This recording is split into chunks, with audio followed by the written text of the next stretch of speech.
ಚಿಂಚಲಿ ಕೃಷ್ಣಾ ನದಿಯ ದಂಡೆಯಲ್ಲಿರುವ ಒಂದು ಶಾಂತ ಹಳ್ಳಿ. ಈ ನೆಲದಲ್ಲಿ ಪ್ರತಿಧ್ವನಿಸುವುದು ಒಂದು ಮಹಾನ್ ದೈವ ಕಥೆ. ಬೆಳಗಾವಿ ಜಿಲ್ಲೆಯ ರಾಯಬಾಗ ತಾಲೂಕಿನ ಈ ಪವಿತ್ರ ಕ್ಷೇತ್ರದಲ್ಲಿ ನೆಲೆಸಿರುವುದು ಮಾಯಕ್ಕ ದೇವಿ.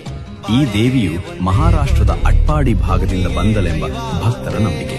ಈ ಕ್ಷೇತ್ರಕ್ಕೆ ಐತಿಹಾಸಿಕ ಹಿನ್ನೆಲೆ ಹೊಂದಿದ್ದು, ಒಮ್ಮೆ ಕೀಲ ಮತ್ತು ಕಟ್ಟೈ ಎಂಬ ರಾಕ್ಷಸರ ದೌರ್ಜನ್ಯದಿಂದ ಜನರು ತತ್ತರಿಸುತ್ತಿದ್ದಾಗ ಮಾಯಕ್ಕ ದೇವಿಯ ಅವತರಿಸಿ ರಾಕ್ಷಸರನ್ನು ಸಂಹರಿಸಿ ಧರ್ಮದ ಜಯವನ್ನು ಸಾಧಿಸಿದಳೆಂಬ ಕಥೆಯಿದೆ. ಹಾಗೆ ವಿಜಯದ ನಂತರ ಅವಳು ಚಿಂಚಲಿಯಲ್ಲಿ ನೆಲೆಸಲು ಬಯಸಿ ಬಂದಾಗ ಅಲ್ಲಿ ಇದ್ದ ಗ್ರಾಮದೇವಿ ಹಿರಿದೇವಿ ಮಾಯಕ್ಕ ದೇವಿಗೆ ಇಲ್ಲಿ ನೆಲೆಸಲು ಮೊದಲ ಪೂಜೆ ನನಗೆ ಸಲ್ಲಬೇಕು, ಆನಂತರ ನಿನಗೆ ಎಂದು ಒಂದು ಷರತ್ತನ್ನು ಹಾಕುತ್ತಾಳೆ. ಮಾಯಕ್ಕ ದೇವಿ ಆ ಷರತ್ತನ್ನು ಒಪ್ಪುತ್ತಾಳೆ. ಅಂದಿನಿಂದ ಇಂದಿಗೂ ಇದೇ ಸಂಪ್ರದಾಯ ಮುಂದುವರಿದಿದೆ.